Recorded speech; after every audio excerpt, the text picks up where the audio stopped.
aquí. Al Mazochil Herrera la he visto, pero no la conozco, me da mucha pena. Sí la he visto por ahí en la universidad. Sí, a mí también.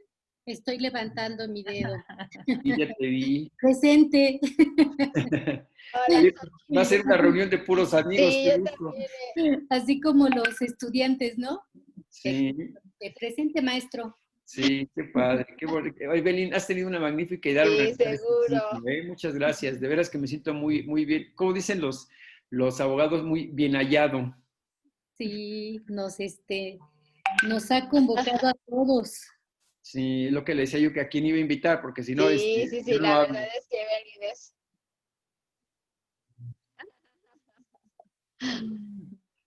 Y no, muy bien, Evelyn, muy bien, qué bueno, qué gusto, Evelyn. Felicidades por este evento, felicidades por esta reunión. La verdad, muy, muy interesante. ¿Cómo has estado, Rosa Aurora? La última vez que te vi estabas en los consejos académicos del área y ahora estás en la Cuayet. Cuayet, ya estoy desde febrero en Sí, Cuayet. me enteré. Estamos ahí. Bueno, primero la COED, ¿verdad, Evelyn? Y ahora en la COED empezamos en febrero. Ahora ya en la COED, ahí estamos para cualquier cosa que se les ofrezca.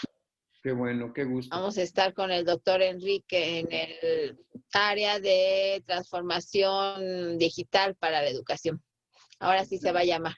Enrique, desde noviembre, que no lo veo, hubo un congreso de SOMESE ahí, ya ves que él está como se llama, Ajá. como directivo en SOMESE, y me invitó a dar una conferencia en el encuentro que tuvieron en de SOMESE, y ahí me lo Ajá. encontré por la última vez, ya no lo he visto, ahora, pues yo ahora con la pandemia no he visto absolutamente a nadie, pues, pero antes de la pandemia, la última vez que lo vi fue en noviembre.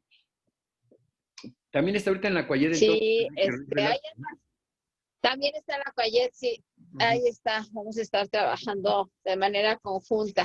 Qué Sí, padre. siempre tengo el honor de recordar que tú eres uno de los maestros que me marcó en la universidad y eso siempre lo voy a decir y siempre lo voy a tener en cuenta, Miguel Ángel, la No, verdad, eres muy en la generoso, eres muy facultad. linda. Ya te aprecio muchísimo. Yo también me acuerdo con mucho cariño de todos Sí, ustedes. Ha sido generaciones que se te quedan grabadas, ¿no?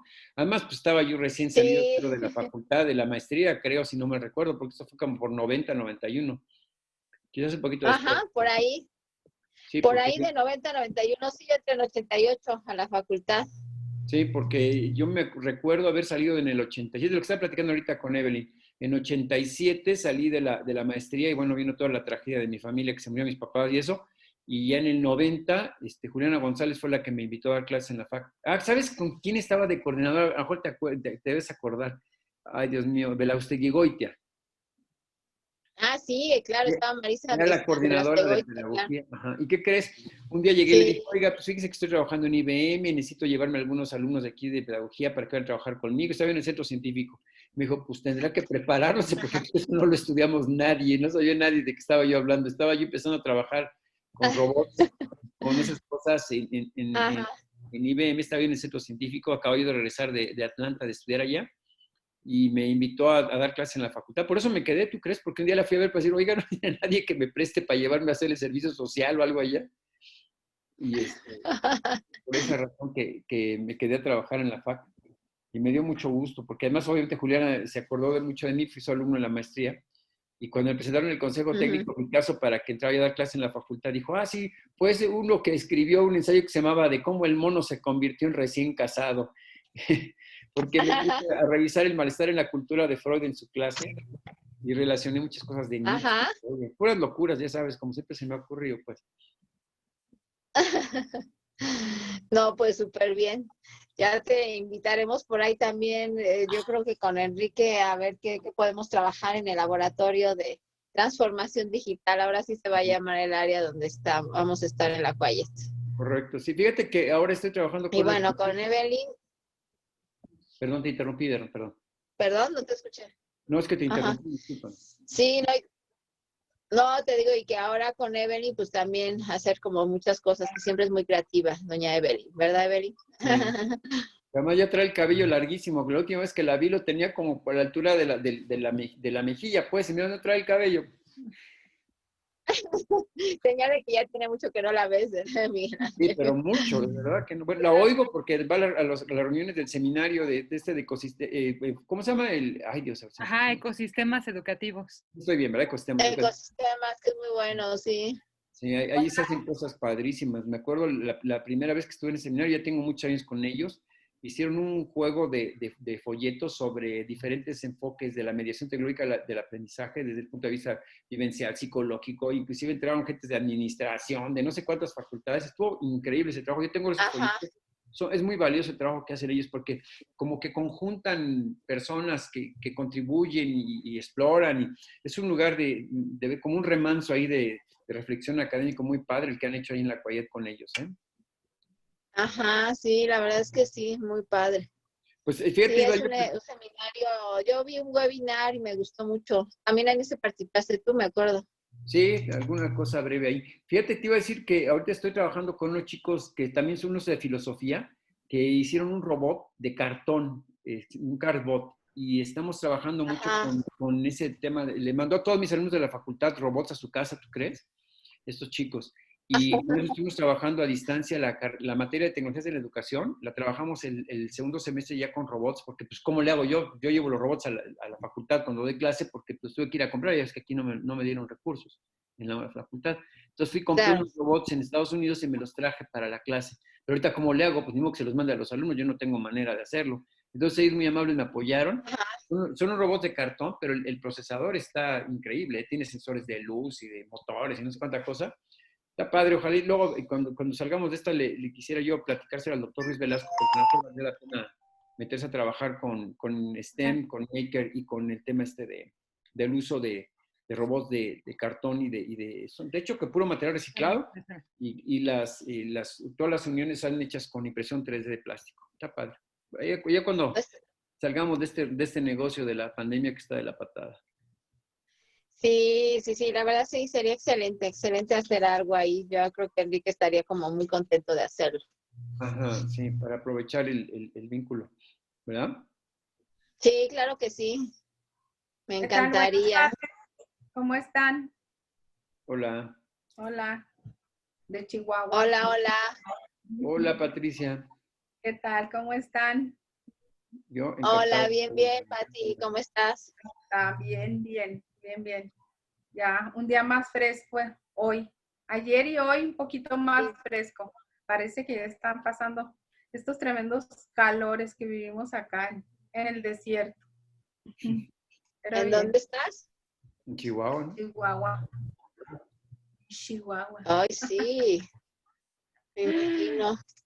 Wow, tremendo. Imagínate que a la gente de Tierra Caliente nos da calor estando en Chihuahua, imagínate. Sí, es por lo seco. Es muy seco. Sí. Sí, seco, seco, seco. Aquí nunca se da la humedad, o sea, se da la temperatura, el máximo, el mínimo, pero humedad, ni para qué, al cabo no hay. Nada, nada, cero humedad. Entonces, cuando vamos a la playa, a las costas, nos andamos muriendo. Pues Nos sí. derretimos, no aguantamos la humedad. Sí, Pues me ahí imagino. ganan. Ya tenemos la piel así como lagarto. Reseca, reseca. Muy bien. Pues muy bien. Pues tú nos dices, Evelyn, ¿a qué horas empezamos? ¿Cómo andamos de público? ¿O esperamos un poquito más? Yo por mí encantada de seguir charlando aquí. Me encanta la idea. Estoy muy contenta también cuando supe quiénes iban a estar. Pues esperamos, es que están entrando varios en este momento. Ok. Empezamos en unos 3 minutos más, ¿qué les parece? Ok. Sí, perfecto. Sí. Excelente.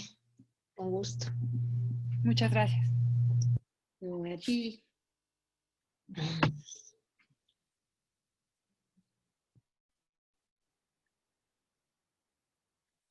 Sí, es que también hay una maestría en Chihuahua que se está dando de educación y bueno, ahí está relacionado con los pueblos originarios y el que es el director de esa maestría, él estudió en la Facultad de Filosofía, Geografía, Federico Mancera, y él me dijo que le iba a poner este ciclo de conferencias como obligatorio dentro de la maestría ya. Ah, súper bien. Ujú. Sí, estamos llevando un grupo de maestría. Yo doy del eje de psicopedagogía, Federico y el resto del cuerpo académico trabajando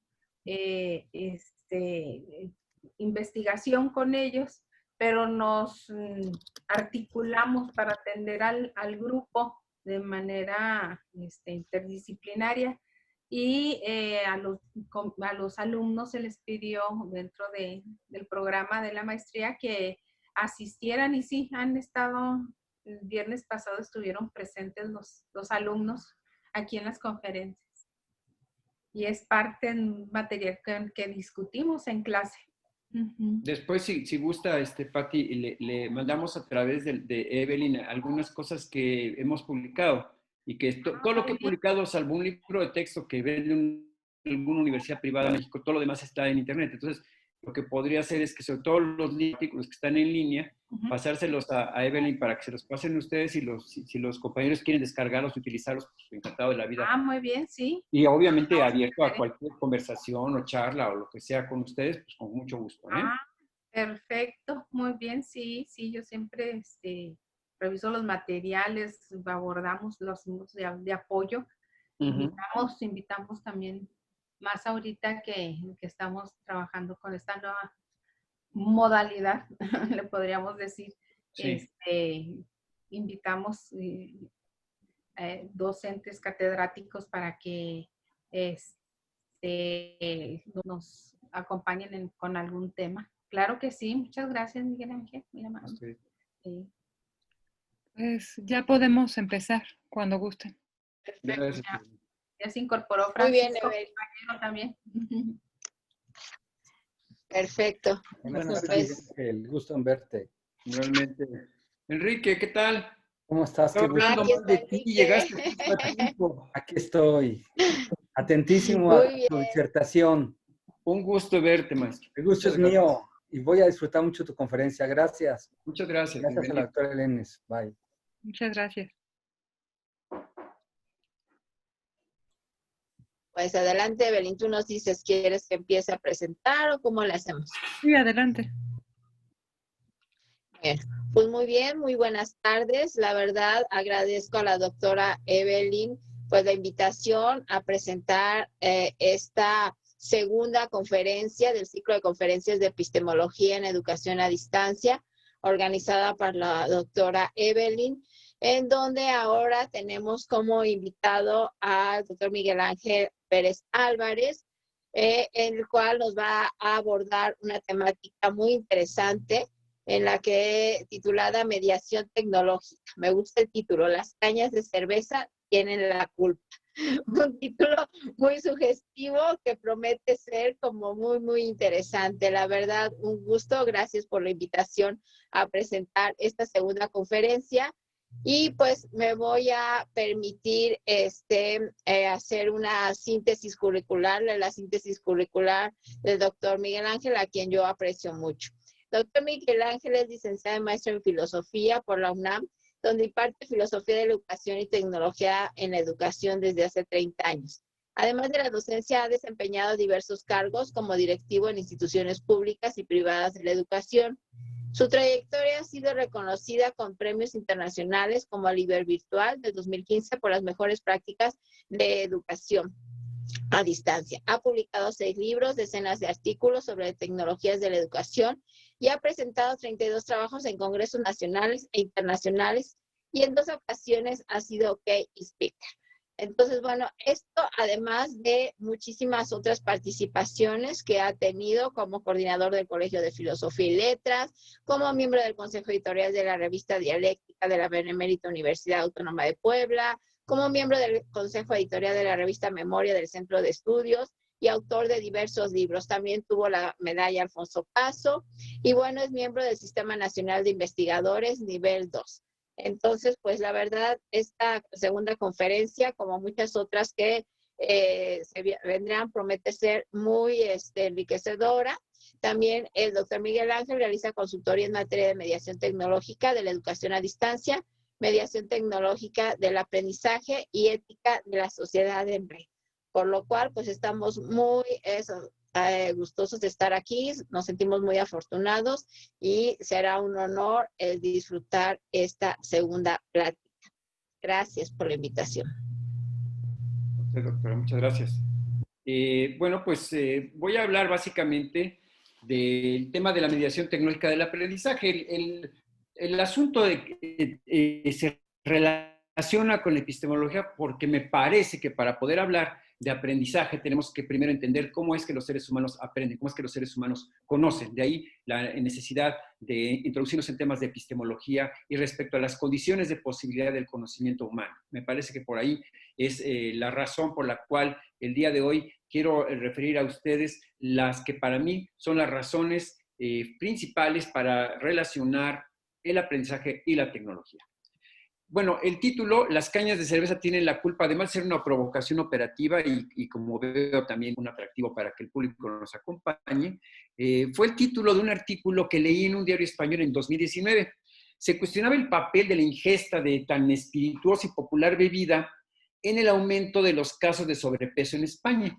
El artículo destacaba que el consenso logrado en la opinión pública sobre las consecuencias del consumo excesivo de cerveza y de una ausencia de pensamiento y análisis, contenía una suerte de invitación a revisar la forma en la que pretendemos afirmar como verdades ideas que nos llegan en medio de nuestra esfera informativa y de todos los prejuicios cognitivos que eso conlleva. Pero hablemos de mediación tecnológica en la educación en línea. Primero, los famosos LMS o plataformas de gestión del aprendizaje y el tecnocentrismo. Hace unos semestres recibimos la instrucción de realizar sesiones sincrónicas con estudiantes de educación a distancia en línea en mi facultad. La instrucción, que parece pues inapelable, se funda en una posición que hoy quiero someter a una crítica fundada en 3 elementos básicos: la crítica epistemológica, la crítica pedagógica y la crítica ética. La necesidad de la sincronía en la educación en línea, que nos presenta como imperativo, evidencia la necesidad de sustentar en la presencia la existencia real del acto educativo. Estar presente por medio de un chat, de una videoconferencia o de un holograma transmitido en vivo parecen ser los garantes del aprendizaje. Sin embargo, esta posición puede ser rebatida y sujeta a una crítica desde la fundamentación pertinente de la mediación tecnológica del aprendizaje. En este trabajo voy a tratar de mostrar que el aprendizaje mediado por tecnología debe estar centrado en las condiciones de posibilidad del aprendizaje del estudiante y no en el uso de la técnica por la técnica. Encontrar en la disposición técnica un sucedáneo a la cátedra es un ejercicio abusivo de la figura del docente como busto parlante y poseedor de la verdad. Dice Francisco Tonucci en un artículo publicado hace algunos días en un diario español, además de un importante educador contemporáneo, que en esta época de pandemia la tecnología falló totalmente. No nos encontramos con una didáctica de la educación a distancia y que el uso de la tecnología para dar clase no funciona porque la clase magistral es una forma débil de transmisión de información. Concluye Tonucci, y es la tesis que quiere de alguna manera cuestionar y que yo quiero demostrar en esta sesión. Lo que funciona es el conocimiento que desarrollan los alumnos buscando e investigando, no escuchando solamente a sus maestros. Quiero hablar un poco del modelo cognitivo y del andamiaje tecnológico. Hace algunos años, a principios de los 90, escuché la denominación tecnologías de la mente para aquellas tecnologías que permiten potenciar las facultades intelectuales de los seres humanos.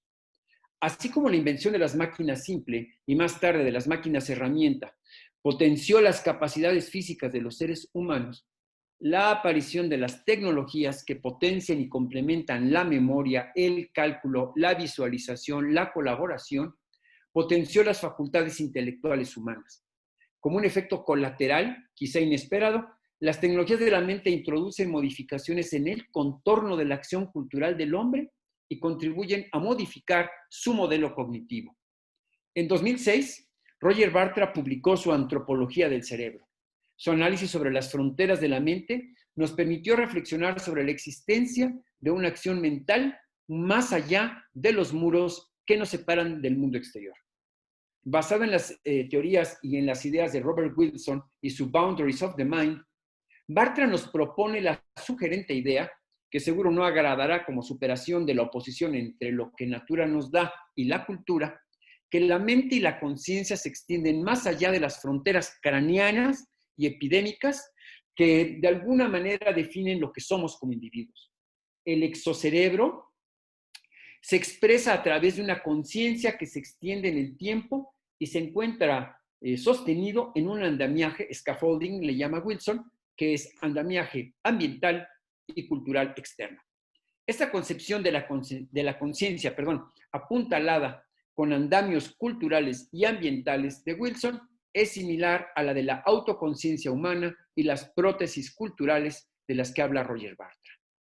Pero ¿cómo se transforma nuestra representación del mundo y nuestro modelo cognitivo por el contexto cultural? En su texto Mind in a Designed World, Toward the Infinite Cortex, Jake Dunagan ha señalado que la ecología cognitiva sirve para comprender al cerebro en tres sentidos: contexto dentro del cerebro, contexto incrustado en el cerebro y contexto extendiendo el cerebro. Este ecosistema emerge de las interacciones del cerebro, nuestro cuerpo biológico, nuestra cultura, nuestras experiencias vitales, nuestras tecnologías y dispositivos y los ambientes natural y construido. Nuestro cerebro, en su plasticidad extrema, se encuentra profundamente incorporado y comprometido como un artefacto psicosocial situado culturalmente. Nuestro cerebro supera sus limitaciones biológicas porque es una creación colaborativa de la experiencia, la cultura, la biología, la psicología y el contexto social. Cambio basado en las circunstancias y el contexto. Las neurociencias, en textos recientes, sugieren que la conexión cerebro-cuerpo modela la cognición, la percepción sensorial a través del uso de las tecnologías. Un ejemplo interesante es cómo las emociones pueden afectar los procesos cognitivos. Otro ejemplo son los experimentos para ver con el oído. La influencia, de la altura del techo de un aula en el aprendizaje, el trabajo en redes de colaboración, etc. Pero hablemos del contexto cultural hipertecnologizado en la era de la singularidad o de la condición posthumana. Primer ejemplo y final. La gramática de los hipertextos. El rizoma como metáfora de la cultura digital. La simple introducción de la escritura en lenguaje marcado por hipertextos contribuyó a modificar la forma en la que las personas leen y escriben. En su texto The Shallows, lo que Internet está haciendo con nuestros cerebros, Nicholas Carr identifica los cambios en el modelo cognitivo de los seres humanos que está relacionado con la forma en la que se construye sentido cuando leemos. Mientras que las primeras tecnologías de la mente, como la escritura y la lectura en soportes físicos, se ven enriquecidas con nuevas formas de sustrato y de organización de la información, las generaciones que ahora leen contenidos informativos dispuestos en soportes electrónicos, escritos en un lenguaje marcado por hipertextos, como el que se utiliza en la World Wide Web desde 1990, pueden literalmente saltar de una palabra a otra, de un concepto a otra, de una frase a otra, guiados por su necesidad de ampliar y profundizar información o seguir una nueva idea. Esta navegación entre hipervínculos conduce a las personas fuera del hilo de exposición de la lectura y escritura original y construye una forma distinta de lectura. De la lectura arriba a abajo e izquierda a derecha que utilizamos en Occidente, se pasa a una lectura articulada por el interés del lector, por seguir una idea nueva o profundizar en una idea distinta a aquella que se presentaba en la lectura original. Esta lectura a saltos representa una forma de lectura ligada a una estructura rizomática, que para aquellos que no sepan qué es un rizoma, es una estructura que no tiene centro, que no tiene núcleo, como las raíces, y es una estructura rizomática de la información que está dispuesta en la red y por ello requiere de una disposición distinta en la forma de leer que se había que habíamos de alguna manera asumido en Occidente con la invención de la imprenta y el soporte físico de la lectura en el texto escrito impreso. ¿Cómo se ha transformado el modelo cognitivo de los seres humanos merced a la aparición de tecnologías como la lectura de texto marcado por hipervínculos? ¿Cómo se transformará en el futuro cuando los hipervínculos incluidos en una lectura puedan ser actualizados en línea conforme a la información que originalmente se incluye en el texto electrónico? Cuando esto se actualice, se amplíe casi de manera ilimitada. En particular, consideramos que la nueva forma de sostener, preservar y distribuir la información cambia no solo la forma de leer, como señala Carr, sienta además las bases necesarias, aunque no suficientes, para que los lectores pasen de simples consumidores de información a productores de conocimiento, como pasó con el surgimiento de la World Wide Web en su versión 2.0. El cambio del modelo cognitivo se ve así transformado por la forma en la que las tecnologías de la mente modifican la forma en la que los seres humanos interactuamos con la información. Se puede estar o no de acuerdo con este proceso y con el paulatino abandono de los sustratos o soportes que durante siglos implementaron las tecnologías de la mente para realizar la lectura. Sin embargo, cada vez son más las personas que buscan soportes electrónicos para leer y crece el número de editoriales y empresas que publican contenidos informativos en sustrato exclusivamente electrónico y digital. Pero profundicemos en el cambio del modelo cognitivo. Durante siglos, los seres humanos desarrollaron la habilidad para leer de arriba a abajo y de izquierda a derecho, como hacemos en Occidente, para poder comprender los contenidos de una lectura. Esta forma de construir sentido o de reconstruirlo fue dominante y se transformó en una de las habilidades intelectuales fundamentales de nuestra civilización hasta los 90 del siglo pasado. La lectura lineal, sin embargo, tuvo desde sus principios a protagonistas de acciones que complementaron o transformaron la lectura lineal. Se insertaron textos, tarjetas, incluso libros en los sitios indicados para establecer complementos informativos o simples digresiones. El escritor y editor mexicano Adolfo Castañón llama trufar a este acto de hipervincular las lecturas con los textos citados, referidos, insertándolos físicamente en el libro que se leía. Muchos de nosotros, en nuestros estudios universitarios, en los años 70 y 80, colocábamos estos libros uno dentro del otro, tarjetas dentro de los libros, anotaciones al margen, porque en todo caso, la invención del hipertexto en las lecturas digitales y en línea posibilita esa lectura rizomática que de alguna manera también lleva a que el lector establezca un orden de lectura que no está supeditada a la estructura del texto que está leyendo, sino sus propias inquietudes. A veces empezamos buscando una frase que dice en un lugar de la Mancha y terminamos comprando boletos para viajar a Sevilla, España, el próximo verano. No hablamos del lomo y las orillas del libro, aunque recuerdo una lectura que invita a estudiar las diferencias entre el modelo cognitivo basado en la manipulación física del libro, en el hecho de anotar al margen, por ejemplo, o de subrayar, con el acto de trufar y el modelo cognitivo que la lectura de los libros trae aparejada. Así como San Jerónimo fue considerado un sabio porque era capaz de leer sin mover los labios o pasar el dedo por encima del renglón mientras leía, los estudiosos de la interacción física con el objeto libro y el modelo cognitivo que subyace han puesto de manifiesto las tareas a emprender para analizar las formas de interacción física e intelectual con el soporte digital hipervinculado y el emergente modelo cognitivo. Aprender en la era de las tecnologías de la mente implica entonces considerar, en primer lugar, el nuevo modelo cognitivo que surge de las formas distintas de leer en sustratos digitales. ¿Cuál es el efecto de este nuevo modelo cognitivo pavimentado por el desarrollo de nuevas formas de escritura y lectura para el aprendizaje?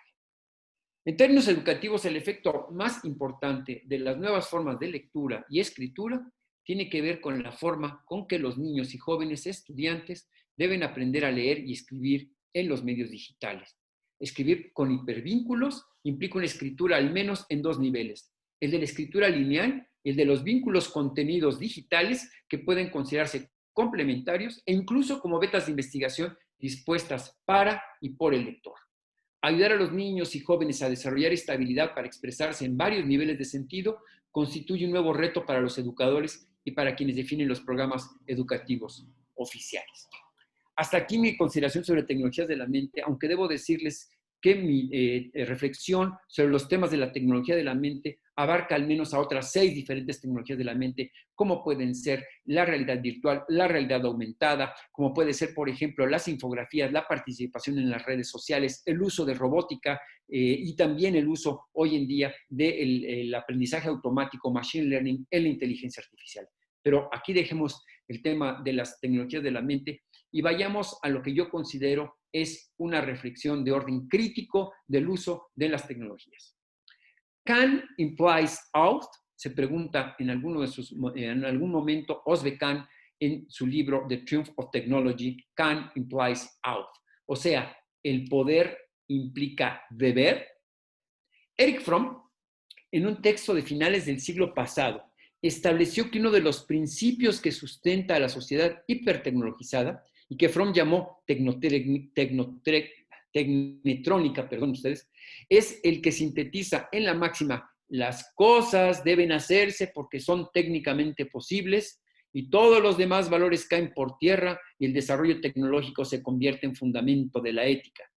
Esta tesis expresa en el mismo sentido Osbe Can en su libro, cuando establece que en nuestro mundo diseñado, la realidad tecnológica indica que el podemos hacerlo se toma en el sentido de debemos hacerlo. Por ello, la experiencia del cambio y la adopción de nuevas tecnologías impacta en nuestra vida cotidiana en la medida que nos vislumbramos como seres marginales si no tenemos acceso a las nuevas tecnologías o si no somos capaces de utilizarlas. Pues faltamos al principio ético de que debemos adoptar y utilizar esas tecnologías. La principal brecha no es digital, sino existencial y ética. La cultura digital impone este principio como base de la conducta social. Pero en vez de los falsos universalismos que esta nueva forma de técnica de relacionarlos acarrea, hay un conjunto de expresiones culturales que exigen una mirada sobre la múltiple naturaleza de su expresión en sociedades de estructura y historias muy diversas. Es, en suma, necesario construir una ética multicultural que permita comprender la complejidad de las formas en las que se expresan en un medio como las redes digitales globales. Y el primero es si esta comunión técnica genera una forma de universalidad del pensamiento y de la conducta. Parte 3. La técnica por la técnica o la tontería. El ser del objeto técnico es en nuestra sociedad más que un objeto. Es un símbolo psicosocial y un dispositivo con una función subjetiva. Dice Simondon, como un objeto de uso, el objeto técnico implica distribución, reparación, reventa, por lo que la dependencia entre productores, distribuidores, usuarios con aspectos y representaciones particulares relativas a los mercados extranjeros, el envejecimiento, los cambios en el valor del objeto, si es nuevo, si es obsoleto, si está pasado de moda, si es muy viejo o muy poco frecuente. El ser técnico deviene objeto no solo porque es material, sino también porque está rodeado por un halo de sociabilidad. No hay ningún objeto que sea puramente objeto de uso. Está también parcialmente sobredeterminado como símbolo psicosocial. En ese sentido, la mediación técnica de nuestro ser tiene un registro simbólico, es decir, cultural, y con ello adquiere una dimensión ética. Rodeado de objetos técnicos como intermediarios entre el mundo y el humano, incluso intermediarios de la relación entre objetos técnicos, como una unidad sólida, una unidad que por su solidez o liquidez, en el caso de lo virtual, constituye una relación de dependencia necesaria para esclarecer la responsabilidad de la acción de esa unidad con repercusiones en la esfera de lo social. Según ha establecido Werner Stiegler en su conferencia Estado de choque, tontería y saber, un ser humano sin técnica no es viable, no puede sobrevivir y vive en una situación que llamamos desde hace un siglo neotécnica. Es un ser expulsado prematuramente y tiene que continuar su organización y complementar su organismo con órganos artificiales. La técnica acompaña la condición farmacológica del hombre. La tontería es una dimensión de lo que yo llamo la condición farmacológica. Lo que entiendo por condición farmacológica es el hecho de que dependemos de las técnicas que son a la vez remedio y veneno. Cierro la cita. Es decir, requerimos de la técnica, pues somos seres incompletos, inviables. Nuestra incompletud nos obliga a invertir parte de nuestra existencia a desarrollar técnicas, en el mejor de los casos, y en el peor, a dominar dispositivos y artefactos. Esta condición farmacológica, como la llama Stigler, conlleva la necesidad de la educación, entendida como el medio para dominar el arte del pez volador. Nos elevamos en busca de remontar nuestra condición, vislumbramos otra dimensión de la realidad para volver a caer. La búsqueda de ser quien eres es la búsqueda incesante de individuación. Esta habla de una lucha para alejarnos de la condición de dependencia. Esta lucha que nos pone en el camino de la educación y la cultura nos obliga a una reflexión sobre la relación farmacológica con la técnica. Necesitamos afrontar críticamente lo que Stigler denomina tontería sistémica, pues la tontería nos llega a todos y permanentemente podemos observarla muy concretamente cuando nos subimos a manejar nuestro automóvil. Cuando nos ponemos al volante y arrancamos y circulamos por las calles, nos transformamos en tontos, a veces en locos, y ni siquiera nos damos cuenta. En realidad estamos atrapados en dispositivos, como le llamaban Foucault o Deleuze, que modifican nuestro comportamiento y no caemos en la cuenta de todo ello. Termina la cita. El actuar en el mundo virtual constituye una esfera peculiar para desarrollar parte de nuestra existencia. Imponer en la educación a distancia el modelo bustoparlante como un imperativo para el aprendizaje es normalizar la dependencia del estudiante del profesor y la esclavitud del docente del modelo educativo que lo convierte en repetidor de ideas propias o ajenas, en una suerte de maldición de Sísifo que anula la acción reflexiva en términos pedagógicos y éticos por parte del docente y sepulta la posibilidad de generar las condiciones para la permanente participación del estudiante en el acto educativo como un agente, como un ser autónomo que al indagar desarrolla las estrategias para aprender ese conocimiento. La recuperación del ideal del aprendizaje autónomo, centrado en la autogestión del propio aprendizaje, esa que dio lugar a la construcción de la institución universitaria en materia de educación a distancia por parte del doctor González Casanova, debe ser un imperativo pedagógico y ético basado en las teorías del aprendizaje como producto de una mediación tecnológica que posibilita el desarrollo de habilidades cognitivas y metacognitivas, así como la construcción de nuevos conocimientos. Me parece, y con esto concluyo, que debemos superar la tontería que se ve impelida a usar la técnica por la técnica y que a partir de una crítica de esta razón instrumentalista favorezca la tecnicidad producto de la reflexión epistemológica y pedagógica centrada en el aprendizaje autónomo de los estudiantes y en el papel dinámico de los profesores. Pues eso es todo lo que les tenía que decir. Es algo muy breve y agradezco mucho su atención.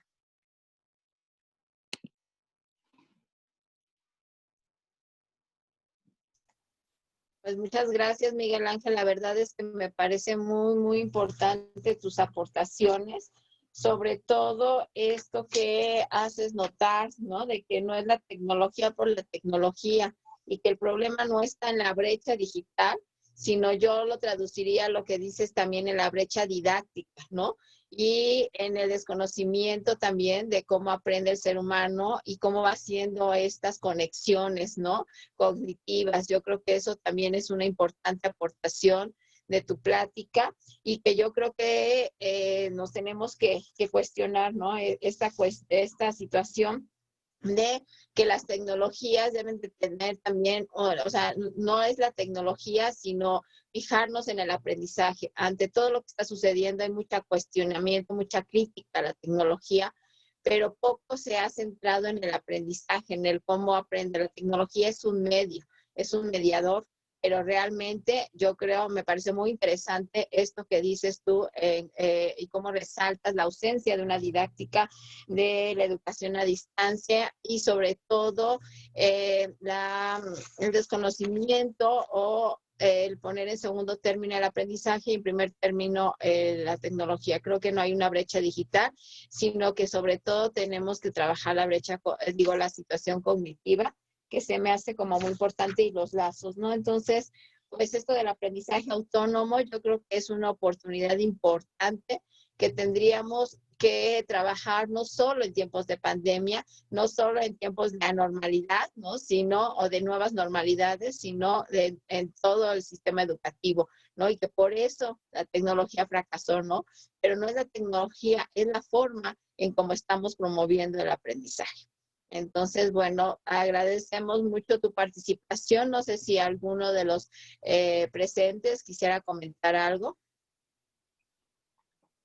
Yo quisiera comentar, bueno, en la primera conferencia de este ciclo, el doctor Gerardo de la Fuente nos habló de que en sí la epistemología tradicional ya se podría ver como una intermediación entre la parte interna del individuo, de yo, con respecto al mundo por aprender, ¿no?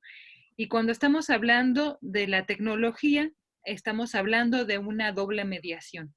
Ahí está la complicación y para esto recurrió a una serie de estudiosos ingleses, centrándose principalmente en David Hume y la distancia afectiva con respecto al tiempo y sí, la distancia, ¿no? Cómo me concierne emocionalmente, aparte pues, en sí lo que es el aprendizaje. El día de hoy, el maestro Pérez Álvarez, que nos hizo el favor de darnos esta conferencia, nos habla de este nivel rizomático y de hipertextualidad que encontramos en el aprendizaje, hacia dónde va la educación a distancia, hacia dónde va el conocimiento centrado en el sujeto, en el autoaprendizaje. Yo le quisiera preguntar al maestro Pérez Álvarez, ¿cómo podría vincular estas dos posiciones, ¿no? Esta posición, primera, de que hay una doble mediación, primero con lo que me distancia en sí del objeto de aprendizaje, y la segunda por la parte tecnológica, y cómo cabría aquí la parte rizomática y el autoaprendizaje. Me parece un tema que para mí es muy importante.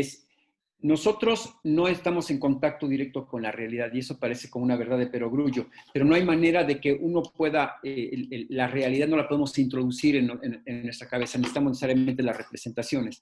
Y esas representaciones, en mi perspectiva, y hay algo que quiero decir, si recuerdo lo que dijo Gerardo, pero cuando Kant logra conectar y construir su idea de lo que son estas categorías intelectuales, poniendo a trabajar las ideas de Hume con las ideas del racionalismo, y funda la idea de la síntesis y de las categorías intelectuales que nos permiten comprender lo que es el espacio, el tiempo, etc. Recordé mucho la explicación que hace Piaget de cómo los seres humanos construimos nuestras categorías intelectuales que nos permiten pensar al mundo. No hay manera de que tú te puedas representar al mundo sin estas categorías. Estas categorías, a diferencia de lo que pensaban los filósofos modernos, es el producto de un proceso histórico, ¿no? Esa es me parece la gran relevancia, o la relevancia que tienen las ideas piagetianas. Cuando nosotros entendemos que nuestro contacto con el mundo va a transformar paulatinamente, a través de la acción cognitiva, nuestra forma de representarnos al mundo desde que somos muy pequeños hasta que nos convertimos en adultos, entendemos que el papel de lo que nos rodea, del ambiente psicosocial, pero hoy en día de los dispositivos, transforma profundamente la manera en la que conocemos. Voy a tratar de explicarme de otro modo. nosotros no conocemos y no tenemos un modelo cognitivo al que tenían las personas hace 50 o 100 años. ¿Por qué? Porque las formas de la mediación entre la realidad que nos representamos y los medios que utilizamos para representarnos, desde la escritura hasta los elementos simbólicos que nos ofrece, por ejemplo, el hecho de estar interactuando nosotros aquí por una intermediación técnica, transforma la manera en la que conocemos. No es lo mismo la forma en la que las personas se conducían por la ciudad cuando tenían que utilizar un mapa a cuando utilizaban un guía roji que resumía los mapas a una zona específica de la ciudad, a tener un dispositivo que hoy te va dictando si das vuelta a la derecha o a la izquierda. Es decir, la forma en la que las personas construyen su ubicación espacial es diferente en estos tres ejemplos. Y ocurre exactamente lo mismo en la escritura cuando estás utilizando una serie de caracteres escritos en una impresión que cuando estás utilizando un elemento digital que además de su, no sé cómo, inasibilidad, tiene la otra característica de poder ser utilizado de una manera mucho más flexible y dinámica que la escritura impresa. En pocas y resumidas cuentas, este tipo diferente de mediación debe ser para cuando planteamos una educación que se da a distancia. Porque hoy ya no necesito en este momento tomar un escrito y ponérselos a ustedes enfrente, porque el tema es que yo les podría pedir a ustedes que localicen determinadas ideas en su computadora, la que tienen ahí enfrente, y en unos cuantos segundos ustedes podrían tener la información que yo les... Es más, yo les puedo decir ahora quiénes son los autores que he citado y ustedes podrían fácilmente confirmar y comprobar lo que les he dicho. Y a lo mejor si ustedes se ponen a buscar ahora la conferencia de Simondon, terminan después de haber encontrado la conferencia de Simondon buscando otra información relativa de otro autor y van a ignorar totalmente mi plática para poner su atención en otro tipo de información. Y esto es algo interesante porque entonces la diferencia de este contenido unilateral que el profesor ofrece cuando está verbalizando se transforma, si nosotros somos inteligentes, en una oportunidad y una posibilidad para decir a los estudiantes cosas que pueden investigar, que pueden trabajar, para que regresen con nosotros y dialoguen como estás haciendo tú conmigo cuando me preguntas y me pides que relacione la conferencia de La Fuente de hace una semana en la que toca temas sobre Hume con lo que yo estoy escribiendo o lo que estoy pensando, lo que estoy perorando frente a ustedes. Esto me parece que nos plantea un reto para los docentes, convertir la tecnología en una oportunidad para transformar la manera en la que los estudiantes construyen conocimiento. Implica, como decía hace un rato Rosa Aurora, pensar en estrategias de otro tipo, y no solo en términos de uso de la tecnología, sino en términos de didáctica, ¿no? ¿Cómo podemos nosotros retar a los estudiantes, ponerles problemas, plantearles investigaciones, etcétera, para que las sesiones en las que nos comuniquemos no sean para que yo les diga lo que se me ha ocurrido, lo que he aprendido, lo que he memorizado, lo que he amortizado como capital de saber frente a ustedes, sino más bien como una oportunidad para dialogar y algo más importante, para que ellos expresen y manifiesten sus procesos intelectuales, sus construcciones de conocimientos y algo que para mí es fundamental, es decir, para que ellos puedan poner en juego una serie de estrategias de orden estrictamente metacognitivo, evaluar si lo que aprenden tiene o no la posibilidad de ser aplicado, evaluar si la forma en la que están aplicando sus conocimientos es una forma adecuada o no, para que se acabe el hecho de que un estudiante te entregue un texto y te diga, oiga, ¿me puede decir si voy bien? Porque el estudiante es incapaz de autoevaluar sus propios procesos intelectuales y sus propios avances y sus propios progresos en la construcción de ideas. Entonces, creo yo que hay una fuerte conexión entre la idea de Hume respecto a cómo nosotros tenemos las sense data, los datos de los sentidos y cómo construimos categorías después a partir de la interacción, no solo con el mundo natural, sino también con el mundo sintético en el que hoy vivimos. Muchas gracias, maestro. Muchas gracias. Buenas tardes. Mi nombre es Federico Mancera. Le preguntaría, doctor, ¿cómo pensar esos, a lo mejor ya existe solución tecnológica, pero pensar los textos rizomáticos, ¿no? O estas escrituras trisomáticas que perfectamente ya los estudiantes pueden elaborar, ¿no? Tengo un hijo de 8 años que puede elaborar un texto y ve el video y dice, quiero meter este video aquí al texto. Bueno, entonces ya él encuentra tecnologías abiertas que puede gestarlo. Pero entonces llega un punto en que las lecturas rizomáticas, pues posiblemente traigan la construcción, entonces, de escrituras rizomáticas que al tiempo, pues prácticamente puedan consolidar procesos cognitivos ya complejos, ¿no? No tan disciplinarios. Y entonces entra una crítica a las epistemologías clásicas de pensar epistemologías más de ruptura, a visiones transdisciplinarias, ¿no? Es correcto. Yo creo que el núcleo de lo que quise decir lo ha expresado usted mucho mejor que yo. En una sesión, fui director de muchas escuelas y hace más o menos unos 12 años todavía yo dirigía una escuela secundaria y preparatoria, en fin, trabajaba con temas de tecnología. Y entré a una reunión de profesores y les pregunté, ¿cuántos de ustedes le enseñan a los alumnos a escribir con hipertextos? Lo que usted me acaba de explicar ahora.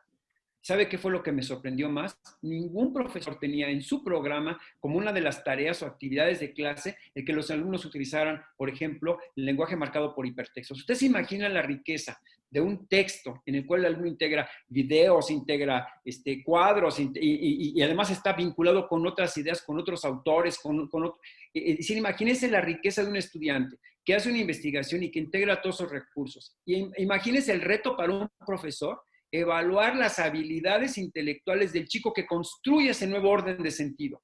El gran problema de los profesores es que fuimos creados en una cultura, ¿no?, de lectura de arriba abajo, de izquierda a derecha, es decir, una escultura lineal, y de repente tenemos que encontrarnos con unas generaciones que leen y escriben ya con hipertextos. Un chico que está trabajando, por ejemplo, en redes sociales para presentar un trabajo, ya no utiliza esa lógica. En 2015, el premio al que se refirió hace rato la doctora Padilla, me lo dieron porque a mí se me ocurrió la peregrina idea durante 2 semestres de crear un periódico que curaba automáticamente con un robot, ¿no? Es curaduría automática, que eso muchos lo hacen hoy utilizan, hay miles de aplicaciones hoy para hacer curaduría de contenidos a través de robots. Yo puse la curaduría de mi materia con un robot. Y entonces el robot publicaba diariamente un periódico y obviamente los contenidos eran lo último de lo último, porque el robot estaba alimentado con filtros para que buscaran en revistas internacionales artículos sobre el tema. Mis alumnos entraban diariamente y lo que hacían es que tuiteaban 5 veces al día, tuiteaban sobre los periódicos que habían leído. Tenían obviamente que escribir en Twitter de 140 caracteres y tenían que leer, entender, resumir y postear en 140 caracteres una serie de ideas complejas. La parte más relevante de esto es que creé un aula virtual dentro de Twitter a través de Hood Course y entonces podíamos leer como si fuera un largo diálogo todas las participaciones de los estudiantes. No había centro ni núcleo, profesor. O sea, lo que usted veía era una serie de ramas y vertientes sobre diferentes temas. Pero lo sorprendente de todo es que todas las participaciones eran de mis estudiantes, de lo que habían comprendido, de lo que habían leído y además era respecto a los temas de la materia. Cuando yo imprimí aquella cosa, mis alumnos estaban sorprendidos que habían leído y escrito más de 26 cuartillas. Dígame qué alumno le entrega al final del semestre 26 cuartillas. Escasamente quieren entregar 8 o 10 cuartillas y ponen todo tipo de pretextos. Entonces, quiere decir que si nosotros entendemos cómo se lee y se escribe en nuestro tiempo, podemos pedir a los alumnos que hagan ese tipo de cosas. Y lo más relevante de todo es cuando tú interactúas con los estudiantes y te das cuenta que han logrado gestionar su propio aprendizaje, que han logrado buscar información, que han logrado construir, a lo mejor, betas que ni siquiera se te habían ocurrido a ti sobre los temas de la materia. Entonces, mi crítica a esta visión de la técnica por la técnica, es decir, tienes que darlo todo en Zoom, tienes que dar todo en Google Classroom, que agotemos esa visión tecnocéntrica de las 3 hermanas, Google, Microsoft y Apple, o las 5 hermanas que ustedes quieran, y podamos empezar de una manera autónoma a repensar el uso de estas tecnologías para que los chicos puedan verdaderamente construir nuevo conocimiento y desarrollar habilidades metacognitivas. Entonces, bueno, pues te agradezco porque creo que lo has interpretado mejor y creo que tu hijo es un vivo ejemplo de lo que se puede hacer, ¿no?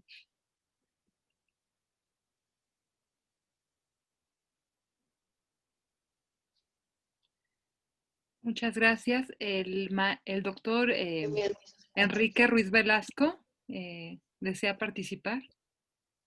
Bien, gracias, doctora Lenés. Miguel Ángel, digo, qué interesante, y yo creo que tú eres quizás la persona ideal para preguntar yo esto que te voy a preguntar, porque yo siento que muchas veces como que hacemos un abuso del lenguaje con relación a lo que implica o lo que es la tecnología. Y cuando hablamos de mediación tecnológica, ahí en esa palabra de mediación tecnológica, como que la tecnología la subsumimos en algo que únicamente va a mediar y como que no le estamos dando la importancia a la tecnología de lo que implica para que la tecnología se pueda convertir en una oportunidad real para que se aprenda de la mejor manera o se enseñe de la mejor manera. Y entonces, hablando de epistemología, ¿por qué?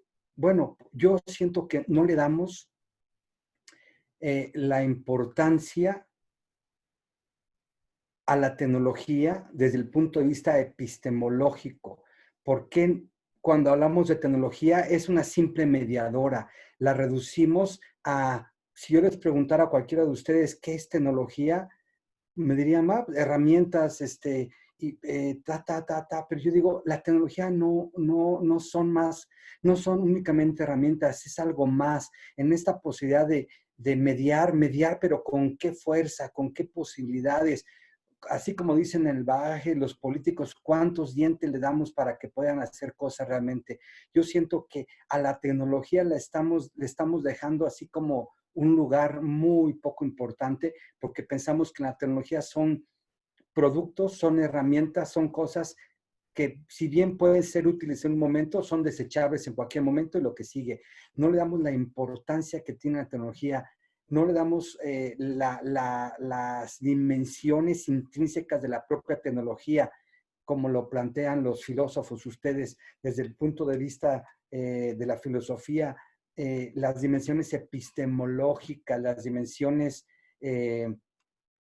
históricas, las dimensiones tecnológicas, pedagógicas, todo lo que puede encerrar un dispositivo tecnológico, pero no lo vemos como, pues es una herramienta, es algo, es un martillo, sí, es un martillo, es un desarmador. No, la tecnología tiene estas dimensiones y sobre todo la dimensión epistemológica que nos permite enfrentarla junto con los procesos de enseñanza-aprendizaje y ahora sí hablar de lo mismo. Son procesos. ¿Cómo lo ves tú? No, estoy de acuerdo con usted. En realidad, la palabra mediación es tomada bueno, como lo utilizamos nosotros, tiene más bien del ámbito de la pedagogía. Usted sabe el uso que hace básicamente Vygotsky de este término. No hay manera de que nos apropiemos de la realidad si no hay una mediación, punto. O sea, a través de representaciones de lenguaje, a través de representaciones de símbolos, los conceptos mismos no podrían entrar en nuestra cabeza si no tuviéramos categorías intelectuales para representarnos al mundo. Ahora, el tema es que esas categorías pueden ser construidas de muchas maneras. Se pueden construir imágenes, no sé, la mayoría de nosotros que somos productos de la cultura lectora, nos representamos al mundo gracias a nuestras lecturas, ¿no? Leímos en algún momento Madame Bovary o leímos, yo no sé, ahora aquí veo enfrente de mí cantidad de libros y me acuerdo de decenas de autores que he leído de literatura que me hicieron viajar por el mundo y poderme representar y pensar y sentir las Magdalenas para poder regresar al pasado. Todo eso lo hemos vivido nosotros, o sea, lo sabemos los que vivimos de la cultura lectora. Ahora, ¿qué pasa con la capacidad de comprender y de representarse al mundo de un chico que hoy en día se la pasa de 8 a 12 horas, de acuerdo a los últimos estudios en Inglaterra, frente a un dispositivo digital? Uno, si está viendo al chico frente a la pantalla digital, ve a un sujeto que está hipnotizado frente a una pantalla, como dice Sheryl Teko. Pero si nos vamos atrás y si nos paramos atrás y vemos lo que está viendo la persona, si seguimos sus rutas, si seguimos ese camino por las redes que construyen hoy nuestra cultura rizomática, nos vamos a encontrar que está navegando por, igual que nuestra mente y nuestra conciencia navegaron de la mano de los grandes escritores por paisajes y acontecimientos e historias totalmente extraordinarias. Los chicos están hoy a partir de videojuegos, de lecturas, de visitas a sitios de música, etcétera, están construyendo otro mundo.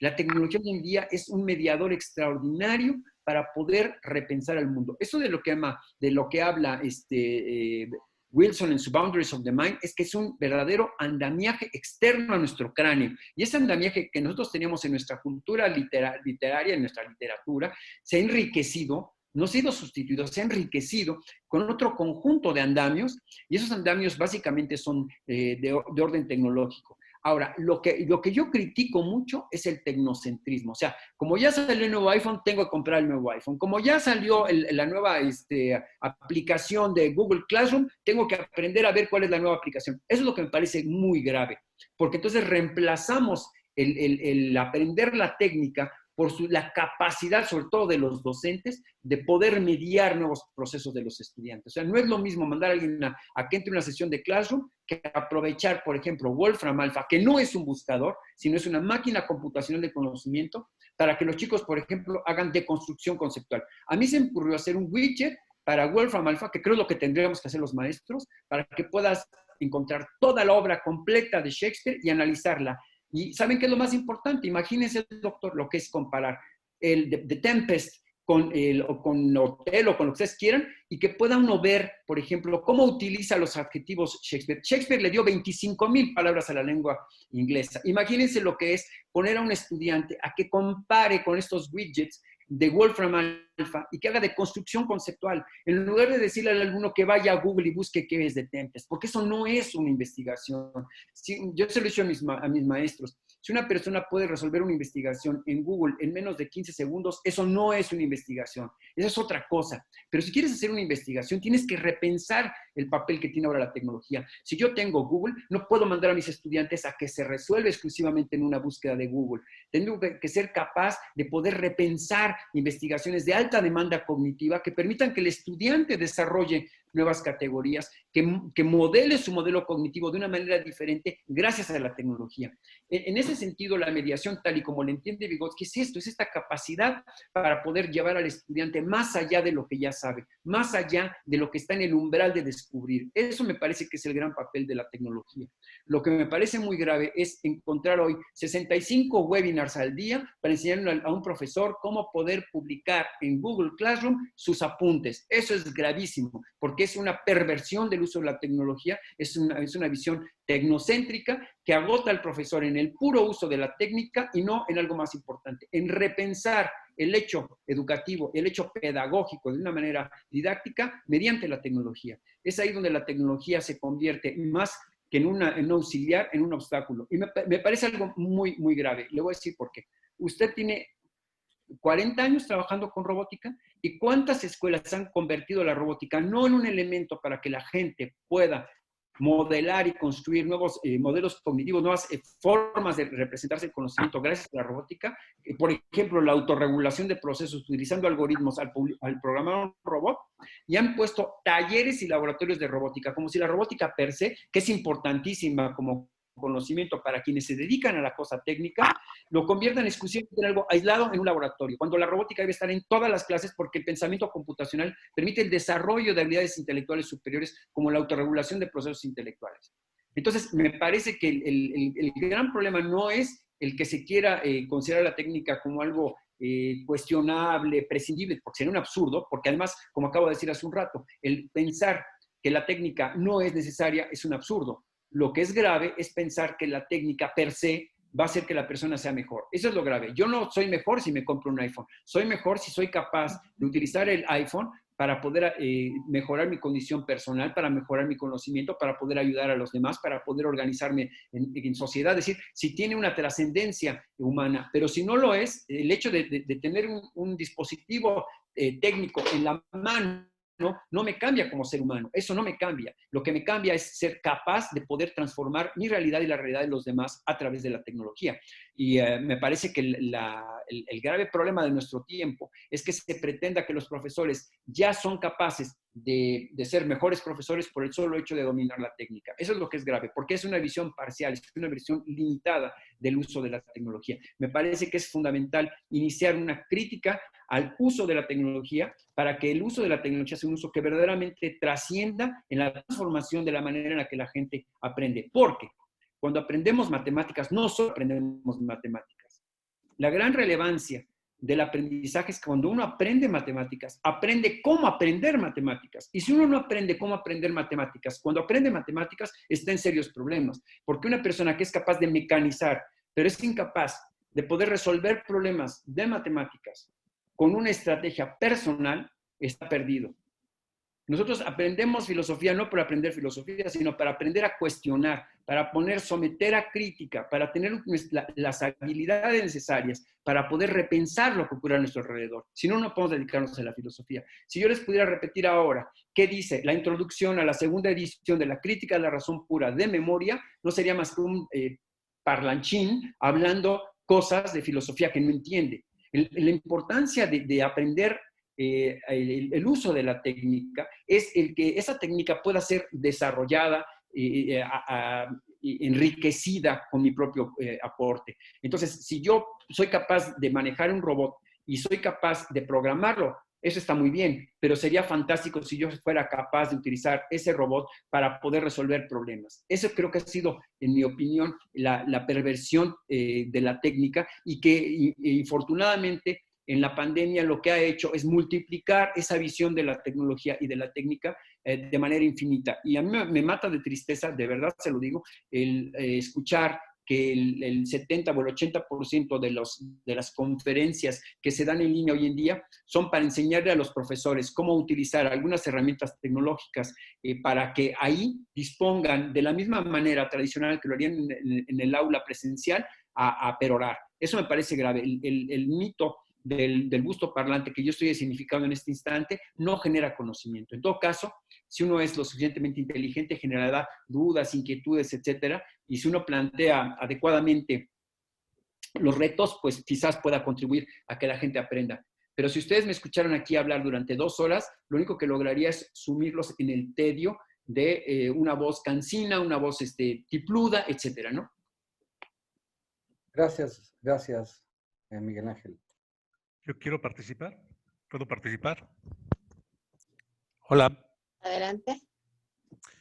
Hola. Sí, bueno, tenía como dos preguntas y una con respecto a Enrique y creo que también concuerda muy bien con lo que está diciendo Miguel Ángel.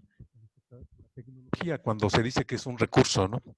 Es mucho más que un recurso. Por ejemplo, una red social no es un recurso, es todo un sistema que tiene su propia dinámica. Es algo más. Incluso si vemos todo lo que está conectado a Internet, es toda una red sociotecnológica que está ahí. Y creo que cuando solamente usa como un recurso la tecnología, pues efectivamente la estamos limitando. Y sobre todo si no se usa desde una perspectiva cognitiva y metacognitiva, como lo está planteando Miguel Ángel. La computadora, efectivamente, una televisión o cualquier otro recurso es un recurso pasivo. La diferencia es que una computadora es un recurso que puede ser programado. Lo podemos ver en inteligencia artificial. Es algo, no es pasivo, sino que es activo incluso. Con eso se pueden programar actores que están interviniendo. Ya no simplemente es el recurso que voy a utilizar, sino que también participa. Y en su conjunto, como red, como sistema, es más que un recurso. Yo creo que a veces también, cuando solamente lo vemos como un recurso, lo estamos limitando y lo limitamos más cuando pensamos, cuando no lo enfocamos a la cognición y sobre todo a la metacognición. Y cuando lo enfocamos a la cognición y a la metacognición, los TICs es una posible herramienta, porque puede haber otras, ¿no? Hasta el libro, simplemente la conversación, etcétera. Y yo creo que también otro aspecto que es como que la pregunta que yo quería hacer, que efectivamente estamos hablando como de la cognición, yo creo que también la mente extendida, ¿no? Hay otra dimensión que sería, no sé, la cognición social. Extenderla más allá solamente del individuo, sino cómo se extiende como sociedad. Creo que también, y creo que ahí, por ejemplo, lo que es la inteligencia colectiva de Levy, lo plantea así, porque son inteligencias individuales que se conectan con inteligencias colectivas que crean otro nivel. No sé si pudieras ampliar esto, Miguel Ángel, de una cognición más allá de la individual, sino la social. Sí, claro. El gran aporte, me parece, de Levy en cuanto a plantear la organización de la inteligencia colectiva es que la tecnología por primera vez nos permite a un grupo muy grande de seres humanos interactuar.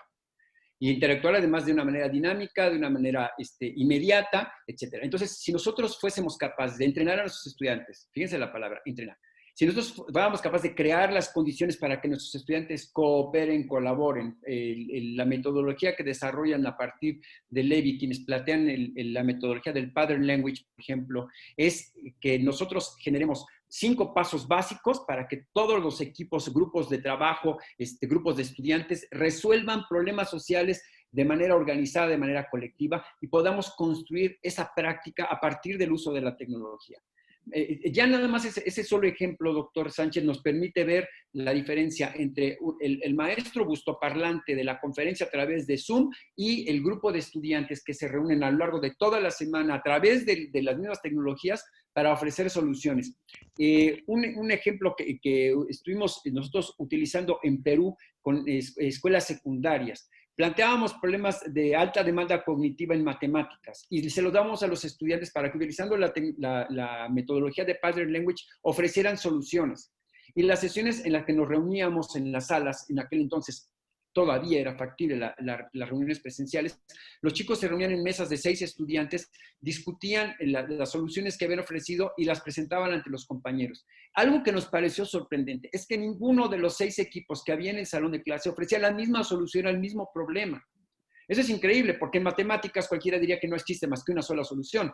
Pues es increíble cómo los estudiantes se acercaban de diferentes maneras. Y lo único que hacíamos era darles la metodología del Pattern Language, darles el problema de alta demanda cognitiva. Generalmente son problemas que no son fáciles de resolver, que no se pueden ir a consultar a Google, como decía yo hace un rato. Y entonces lo que es sorprendente es como cuando un grupo de estudiantes se pone a trabajar en resolver un problema, pueden encontrar soluciones creativas. Entonces, ¿qué pasaría si nuestra educación, en lugar de estar orientada y enfocada a la conferencia bustoparlante, la fuéramos reemplazando por ocasión para que los estudiantes puedan trabajar colectivamente en resolver problemas? Esa es un poco la idea que quería hoy plantearles, ¿no? Ese es el hecho de cambiar la manera en la que estamos usando la tecnología, basados fundamentalmente en el hecho de que los seres humanos solamente aprenden si se ponen a construir, a resolver, a retar su inteligencia. 2, si favorecemos la posibilidad de que desarrollen sus estrategias personales para resolver problemas. Esto que hablo yo de autogestión y de autonomía tiene que ver con favorecer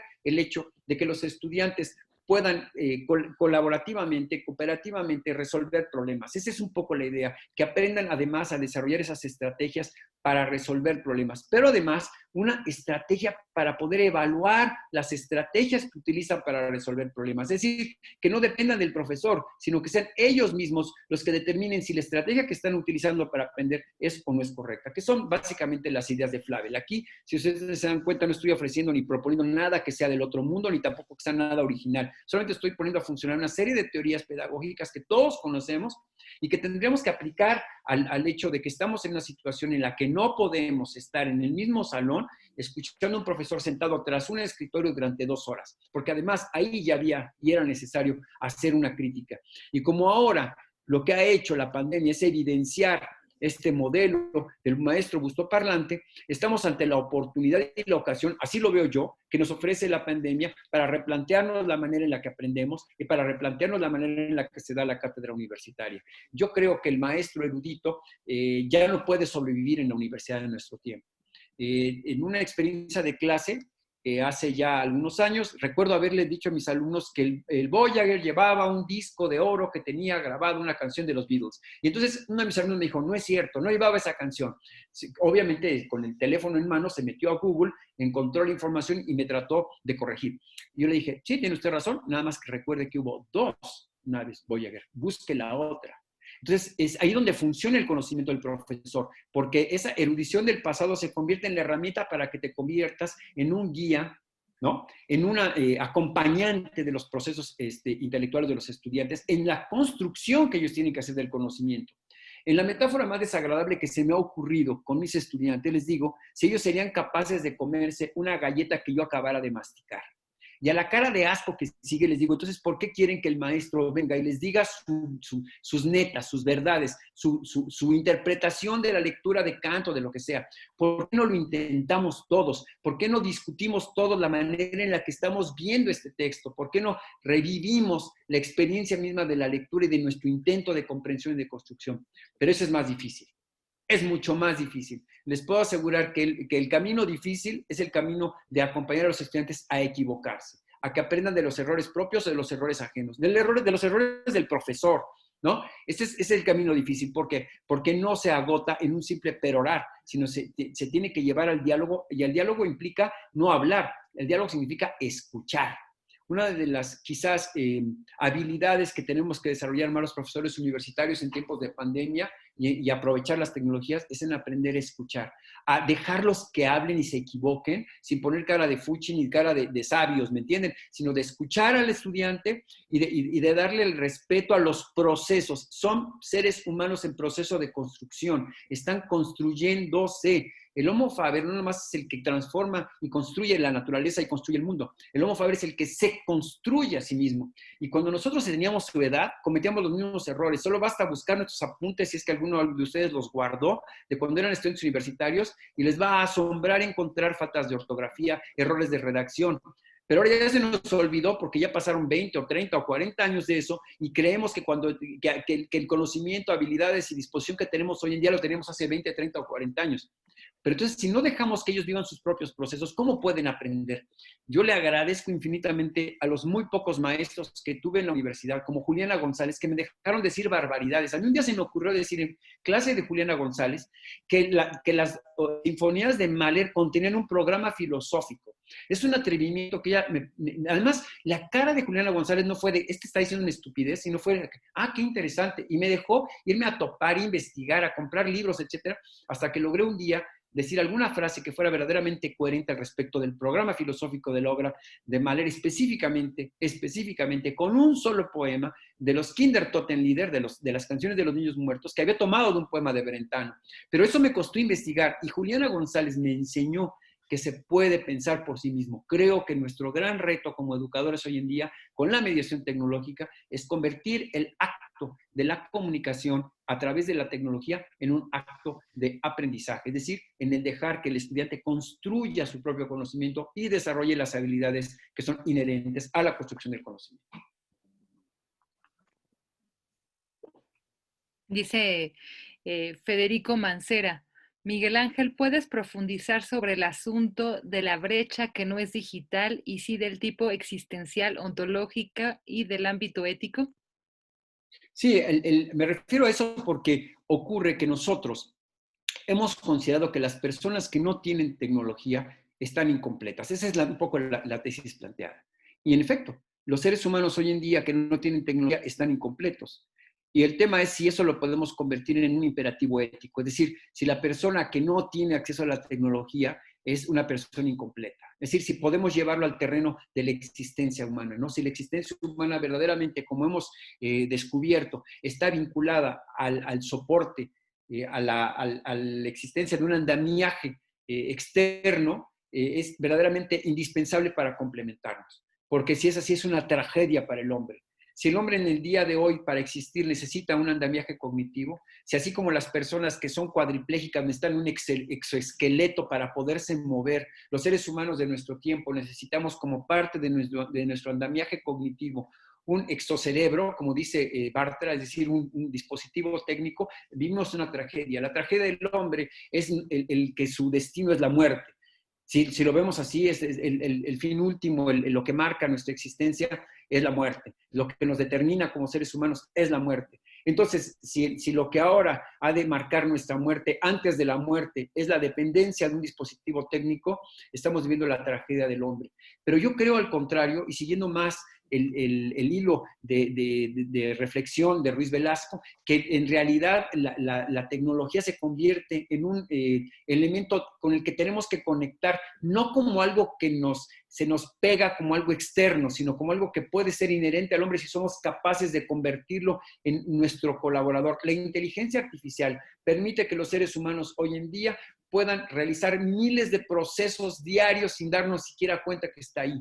Es decir, es nuestro colaborador, pero para convertir la técnica en nuestro colaborador tenemos que dominarla. Esa es la tesis de Ruiz Velasco. Si tú no dominas la técnica no puede ser tu colaborador, no puede ser parte de tu existencia, se convierte en algo que está fuera y entonces la brecha se vuelve una brecha existencial y como dice Fromm, se vuelve en el imperativo ético. No eres capaz de dominar la técnica, entonces estás fuera, no existes. Eso es lo que me parece tiene una perspectiva y una implicación ética muy profunda y tiene una implicación ontológica también muy profunda.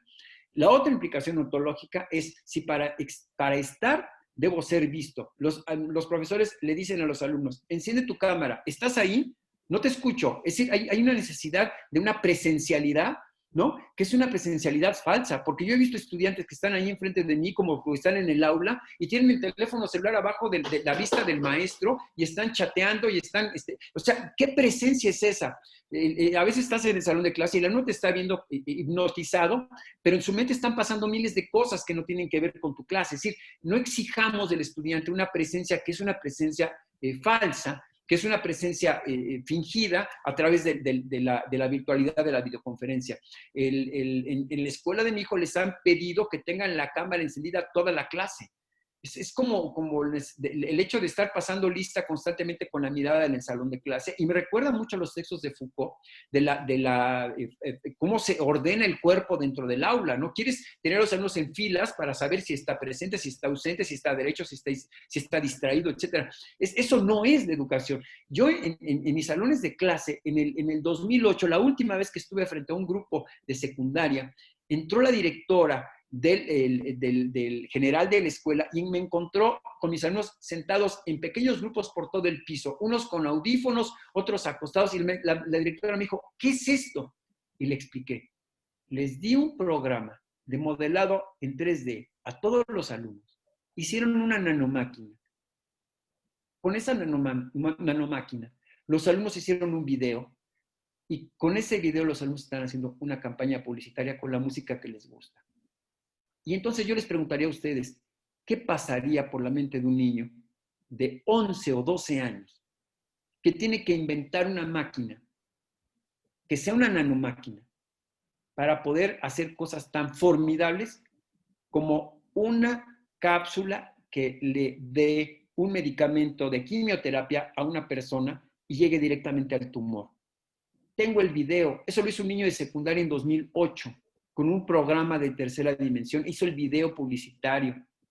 ¿Se dan cuenta del poder de esto? Hace unos días leí que los especialistas están haciendo nanomáquinas para poder cortar tumores. Yo no sé ni siquiera qué es eso, o sea, ni siquiera entra en mi cabeza poder entender cómo los especialistas en nanotecnologías pueden hacer semejante cosa. Pero cuando vi las fotografías, son dispositivos minúsculos. Mis alumnos ya lo estaban pensando hace 12 años solamente porque les di el programa adecuado y la libertad para poder crear. Esa es la diferencia entre concebir el aula como algo que está totalmente rígido, estructurado, con la atención del alumno a la cámara en una videoconferencia, y darles el reto adecuado, la herramienta tecnológica adecuada y la posibilidad de crear. Porque en el acto de crear se moviliza una cantidad de habilidades metacognitivas formidables. Estamos transformando el modelo cognitivo de un ser humano gracias a la tecnología. La tecnología ahí sí juega un papel esencial en transformar la mente del hombre. Creo que por ahí va mi colaboración en ese sentido. Muchas gracias, maestro. El doctor Enrique Ruiz Velasco nuevamente desea participar.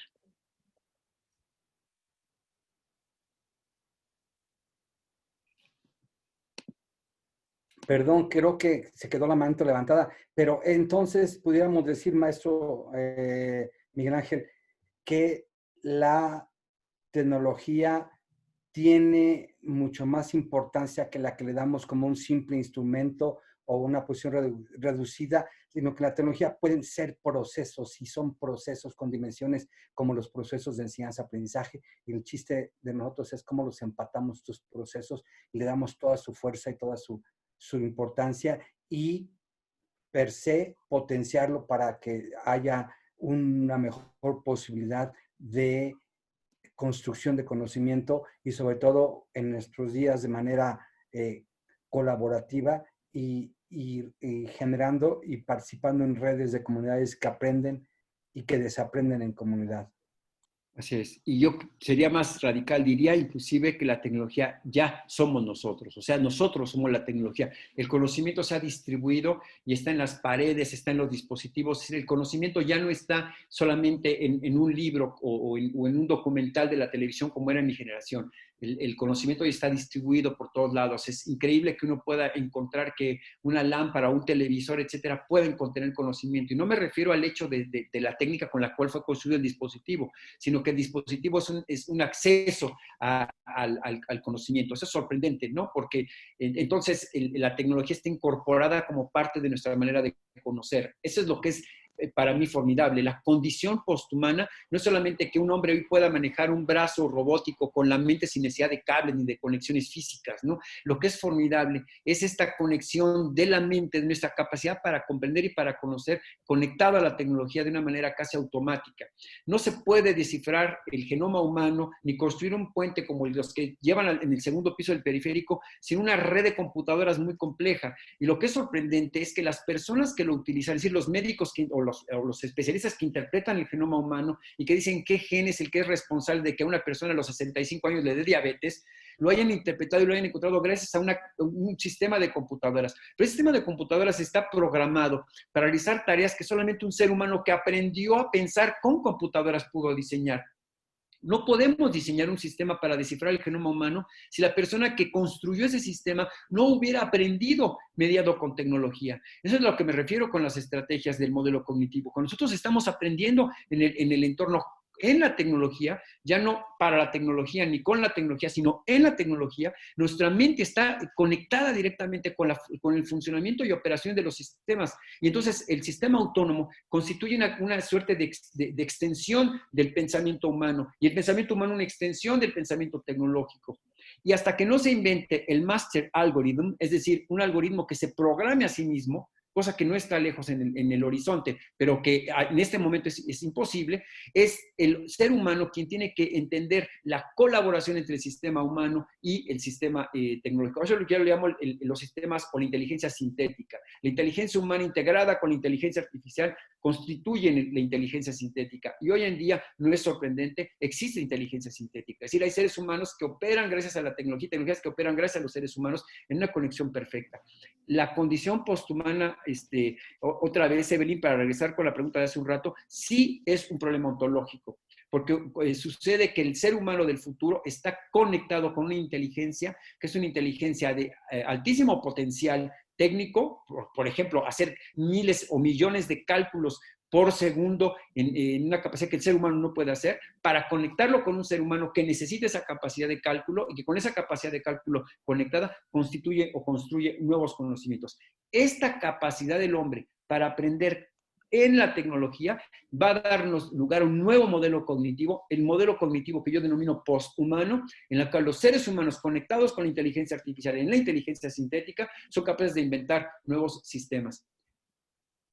Hace unos días, apenas unos días, la ley de Benford se puso de moda porque aplicando inteligencia artificial descubrieron que hay una lógica en los números de las cifras que ofrecen los gobiernos en las casas de bolsa, en el seguimiento, por ejemplo, de los contagios de COVID. ¿Y qué creen? Responde una lógica estricta. El número que más se repite por si quieren comprar acciones en la bolsa de valores, o también en el número de muertes por COVID, empiezan con 1. El número más difícil es el 9. El número 1 se repite en un 30%, el número 9 se repite en un 4%. Si suman todas las incidencias de los dígitos, por la ley de Benford van a encontrar que suma 100%. ¿Cómo podríamos descubrir esto los seres humanos sin la aplicación de inteligencia artificial conectada a la razón natural del hombre? Solamente cuando se ha aprendido a través y con la tecnología para hacer un nuevo modelo cognitivo humano. Esa es mi tesis. El nuevo modelo cognitivo humano está siendo transformado por la interacción con la tecnología desde hace aproximadamente 40 años. Muchas gracias, maestro. Nos dice la doctora Abigail Sánchez, el conocimiento se constituye con el diálogo entre el individuo y un grupo con diferentes puntos de vista. Sí, la construcción de conocimiento es una construcción social. No se puede construir conocimiento en el aislamiento. Lo que va a ser interesante en el futuro va a ser cómo nuestro diálogo no solo va a ser con seres humanos, sino también con inteligencia artificial. Porque de ese diálogo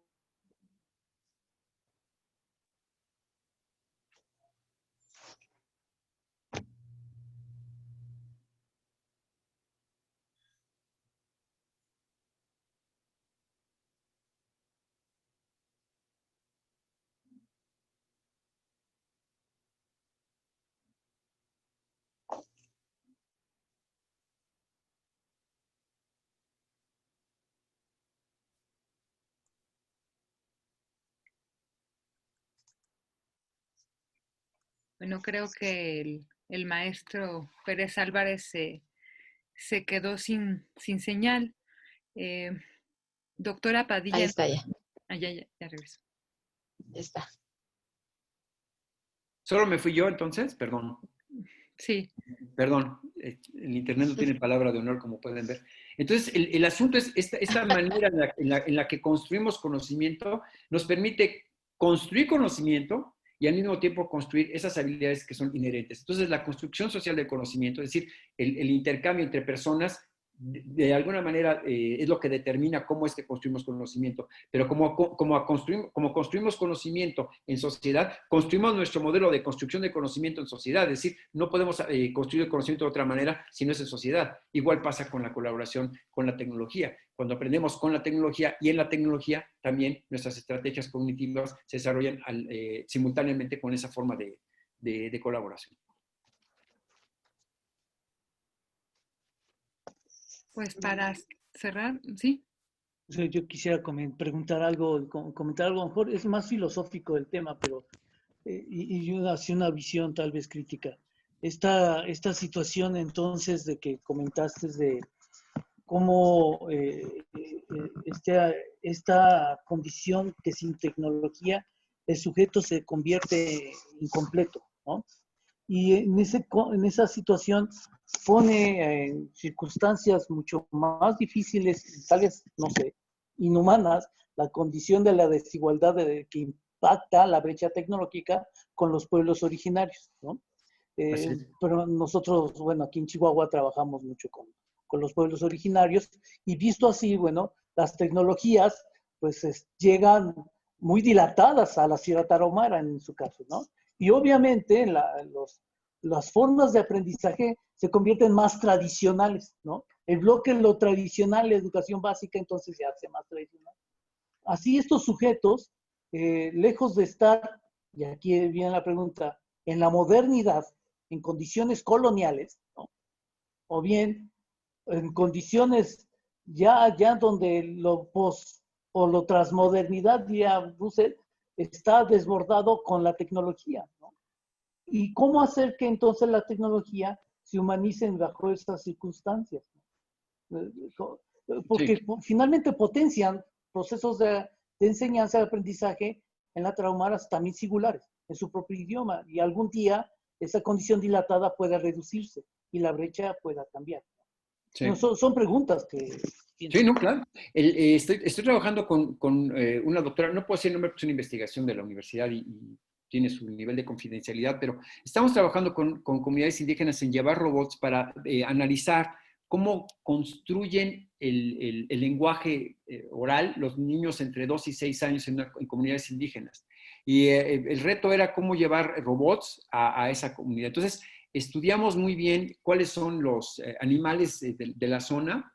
Elegimos un animal característico y lo que hicimos fue hacer un muñeco. El robot está adentro y lo que hace este robot es interactuar verbalmente con los chicos para poder identificar cómo es que se da el habla de los niños indígenas y cómo construyen el habla, porque a diferencia de lo que piensa Chomsky, la edad en que algunos grupos indígenas empiezan a hablar es mucho más temprana que los niños de Occidente. Eso no entiendo por qué, es algo que tendrán que hacer estos investigadores, que por cierto no son mexicanos.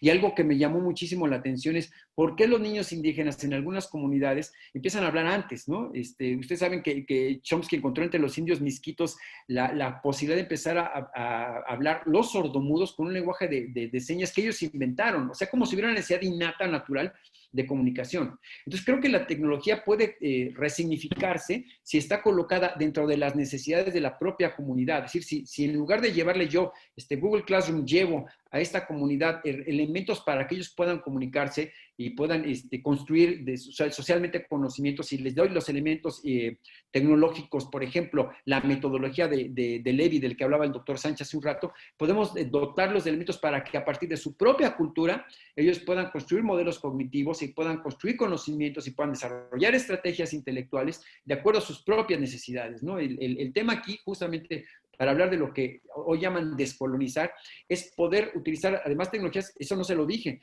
pero la empresa que está ayudándonos con el robot no es una de las 7 hermanas, sino que es una empresa mexicana que hace robots a partir de botellas recicladas de agua y pedazos de cajas de cartón y trozos de madera y algunas impresiones de plástico hecho en 3D. Es decir, este robot no es un robot de alta gama que valga 10 o 12 mil pesos, son robots muy, muy baratos. Tomamos un poco la idea de Ruiz Velasco de utilizar microprocesadores muy, muy económicos, pero conectados a dispositivos de muy bajo costo y aprovechar la cultura maker y la cultura STEM y demás para llevarlo a una comunidad indígena.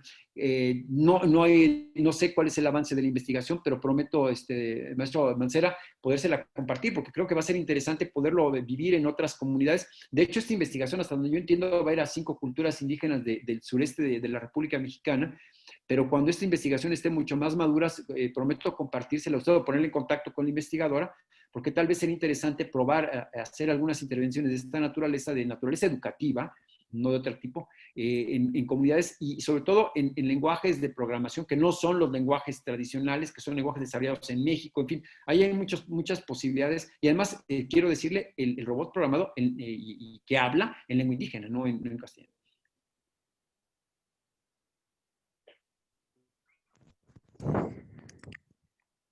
¿Me escuchan? Hola. Sí, doctor. Sí, yo quería nomás decir que cuando estamos hablando de tecnología nos estamos refiriendo a las TICs, pero la tecnología en el sentido más amplio hay muchas tecnologías, ¿no? Sus lentes es una tecnología y creo que el hombre siempre ha vivido o se ha desarrollado gracias a las tecnologías y el conocimiento pues se puede lograr pues, no necesariamente con las TICs.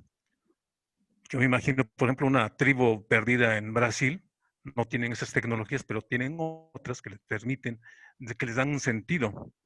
Entonces, en ese extremo, pues no necesariamente es la única manera. Las TICs, efectivamente, es como la más poderosa, porque son máquinas que se programan. Ahorita mi computadora la estoy usando para comunicarme, pero lo puedo usar para un Word, para jugar. Ese es el gran poder de esta tecnología, que es reprogramable. Una tecnología, un libro, pues ya este libro ya fue así. O una televisión no la puedo convertir en algo más que sea una televisión. Yo creo que decir tecnología, acá nos estamos refiriendo como tecnología a las TICs, porque tecnología me parece que es más amplio. Sí, por supuesto. Cuando hablo yo de tecnologías de la mente, pues hay cantidad de tecnologías que son importantes. No se puede restringir exclusivamente las tecnologías digitales porque hay muchas otras tecnologías. Y estoy seguro que hay cantidad de tecnologías emergentes. No nos imaginamos siquiera. Pero hace un rato el doctor Ruiz Velasco hablaba, por ejemplo, de nanotecnologías. Pero hay cantidad de tecnologías emergentes que todavía tenemos que valorar. Y por otro lado, bueno, las tecnologías del cuerpo ya están en nuestra cultura, como usted decía hace rato, los anteojos o las escaleras eléctricas, los elevadores, los automóviles. La gente, por ejemplo, en el caso específico del siglo XIX, hay una anécdota que me gusta mucho contar y se los voy a repetir ya como para cerrar esto, porque tampoco quiero quitarles mucho de su tiempo. Ya es hora de la cerveza, como dice por ahí alguien en el chat. Es muy importante narrarles esto. Más o menos hace 100 años, yo calculo que a mediados del siglo XIX, la gente, antes de irse de vacaciones de Semana Santa, se iba a confesar, porque tomaban una carreta que iba desde San Cristóbal de Ecatepec hasta San Antonio de los Baños para pasar ahí la Semana Santa. Parece normal, la gente le daba mucho miedo que la asaltaran en el camino, la robaran y la mataran, casi lo mismo que pasa el día de hoy. Nada más que la diferencia es que ese viaje que antes tardaba 2 o 3 días en carreta y donde había el riesgo de un asalto y de que alguno lo mataran de San Cristóbal de Ecatepec a San Antonio de los Baños, hoy lo hacen muchos mexicanos porque se van de Ecatepec a Tlalpan a trabajar. Entonces, en un periodo de 150 años, los seres humanos cambiamos totalmente nuestra rutina solamente porque hoy existe el automóvil. O sea, la tecnología del cuerpo cambia nuestra realidad.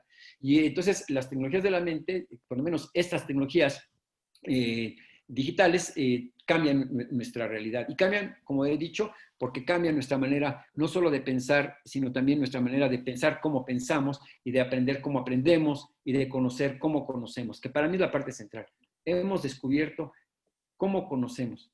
Y eso nos lo permite también este tipo de tecnologías de la mente.